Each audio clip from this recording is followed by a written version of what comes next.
Welcome to the weekly weather briefing from the National Weather Service in Spokane, Washington, for Monday, March 27th, 2017.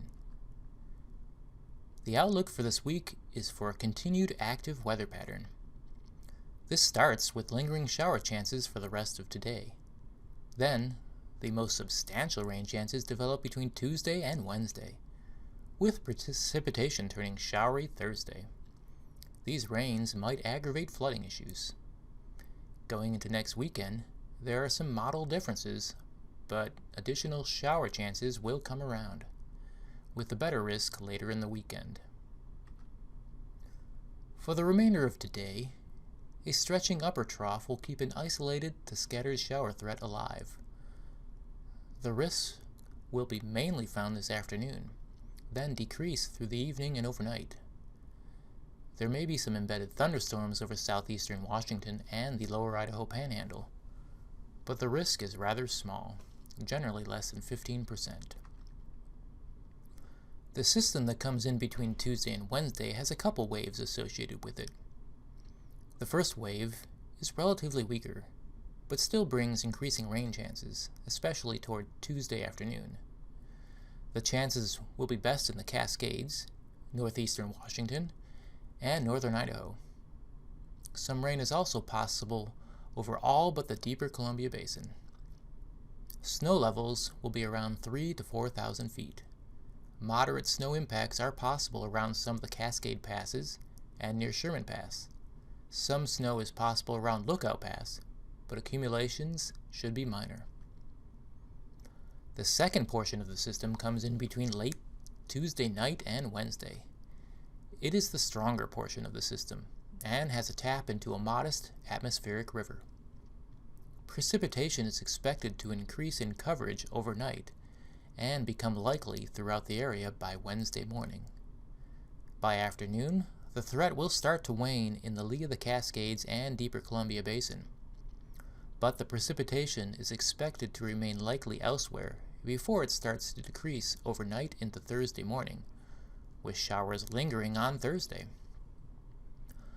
Snow levels rise ahead of the system into Wednesday afternoon, but some snow impacts may linger around some of the Cascade Passes and Sherman Pass.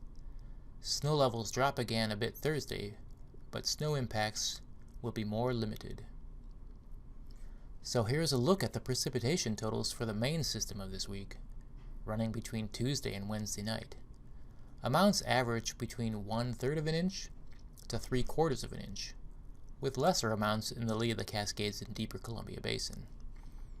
In the mountain passes where this may fall as snow, snow amounts will average between 2 to 5 inches, but higher amounts are possible around Stevens Pass, and then towards Lookout Pass, the main snow threat will come on Tuesday, and again towards Thursday, behind the system. But accumulations at this time are expected to be 2 inches or less. But the bigger issue is where this falls as rain. There will be the potential for flooding, mud or rock slides, as well as keeping lake levels high. Later on, we may need to issue additional aerial flood watches for a combination of snow melt and rain, especially over the eastern third of Washington and the Idaho Panhandle. So what does our current snow coverage look like? Here is that snow coverage and depth map. Our snow is largely in the mountains above about 3,000 to 3,500 feet. So there is still some snow to melt that may contribute to rises on areas' waterways. However, snow levels do drop some going into Thursday, which may start to limit that contribution.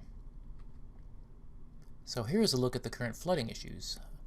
On the map you'll see 3 rivers that are currently in flood stage, including the Spokane River at Spokane, the St. Joe River at St. Mary's, and Lake Coeur d'Alene. All these are in minor flood stage. The little Spokane River at Dartford is above action stage, and it is possible it may rise a little above action stage later.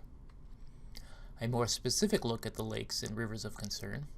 The Spokane River at Spokane remains above flood stage, but it is forecast to slowly recede through the end of the week. Lake Coeur d'Alene also remains above flood stage, but is expected to recede, dropping below flood stage going into Tuesday. However, these forecasts are subject to change depending on just how much precipitation is actually generated from the midweek systems. The St. Joe River at St. Mary's remains above flood stage, specifically in the minor flood stage.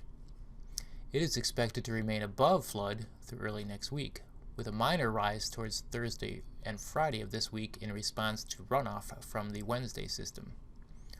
The Little Spokane River at Dartford is above action stage and may rise a little above flood stage toward Thursday. However, this is a lower confidence forecast. The 7-day forecast for select locations over eastern Washington outlines things with a little more detail, showing the precipitation focus over the next several days, with temperatures slowly warming towards the end of the period.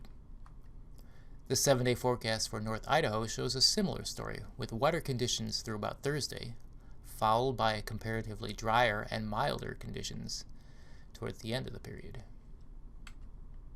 On to the snowpack. The quick look at this snowpack map indicates the mountains are running generally near to above normal. Looking at the 8 to 14 day forecast, between April 3rd and April 9th, the Climate Prediction Center is calling for a better than average chance of it remaining wetter than normal, with odds favoring temperatures closer to seasonal norms. So an overview of impacts will be minor to moderate, with the focus around Tuesday to Thursday, when a wetter system comes in. This may continue to aggravate flooding issues or generate additional issues and keep the threat of mud or rock slides alive. As always, you can stay up to date with the latest forecasts at weather.gov/Spokane or on our social media sites. Thanks, and have a great week.